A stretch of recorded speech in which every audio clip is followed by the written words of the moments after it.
everybody. Welcome back live and on the air. Our sponsor tonight is John Jones, John Jones Real Estate. Nobody sells homes like John. Going to roll over to Williamson County. Going to talk to a real happy Ravenwood coach as he sets at 9-0. He beat Franklin a couple of weeks ago, and then we didn't have a show.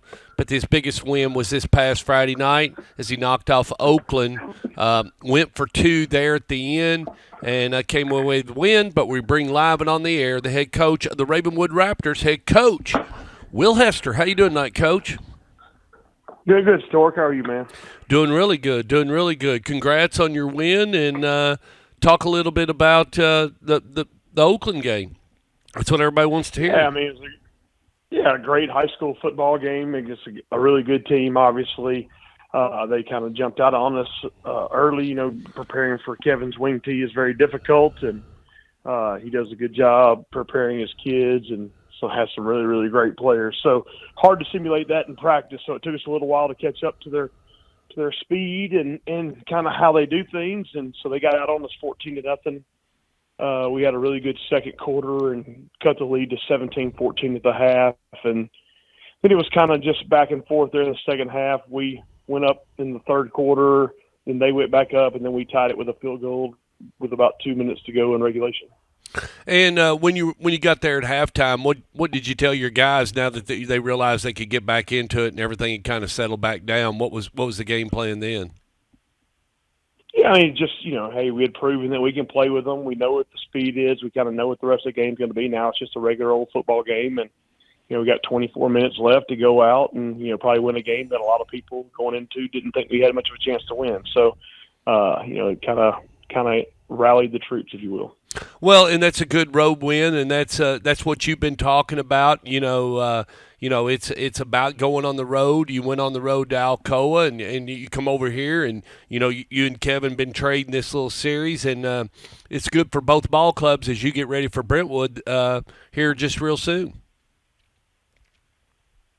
Yeah, absolutely, and they get ready for Riverdale. I think it's a good test for both teams going into that, and then followed up with the postseason. I mean, it gives you an opportunity to kind of feel the emotions, if you will, of being in a close ball game, a playoff type atmosphere, and it gives your kids a chance to do kind of with a no harm, no foul, didn't have any playoff implications.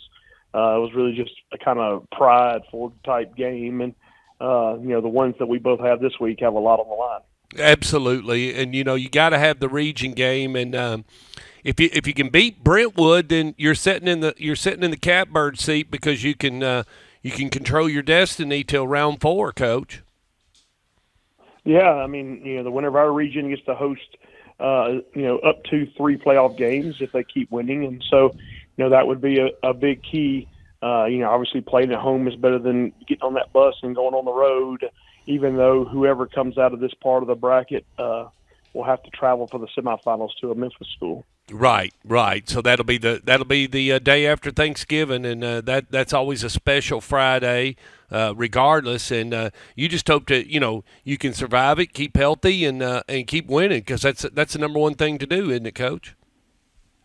100%. I mean, if you have that opportunity to be practicing on Thanksgiving, it's kind of what a lot of these coaches and players dream of, and anything you can do between now and then to put yourself in that kind of situation, that's what you're going to set out to do and kind of get that opportunity. Well, Coach, you've held the gold ball high above your head as you beat Maryville years ago, and we were just talking about Coach Rankin as he's getting ready to close in on 500. He's sitting at 496. I got to ask you, when was the first time you coached against him, or you were in a game involved against Gary Rankin? Yeah, so, I mean, I distinctly remember that. So, to be honest with you, Stork, he was almost my first boss out of college, so I had an opportunity to choose between working for Tom Crawford at Laverne as a varsity coach or going to Riverdale to learn under Coach Rankin as a freshman coach. And my high school coach at the time, a guy named John Ash, who's the magnet school principal now, was a principal at Laverne. So I ended up going to Laverne and working for Coach Crawford's dad, Tom, and so that would have been that season, a Laverne Riverdale game. Wow. And what was the outcome? You getting to see him coach it for the first time. What was that outcome? Well, I mean, I don't know that Laverne's beaten Riverdale many times, at least not at that point in anyone's career. So I would say that we were on the short end of that stick. Well, that's part of it. Well, Coach, I can't thank you enough for being on Inside the Headset. You're a very successful football coach. We enjoy having you. I wish I could have been at that game, but you did get a TV copy from somebody. But good luck against Brentwood and good luck in the playoffs. I hope to see you soon. All right, Stork. Sounds great, buddy. Talk to you soon. See you, bye, Coach.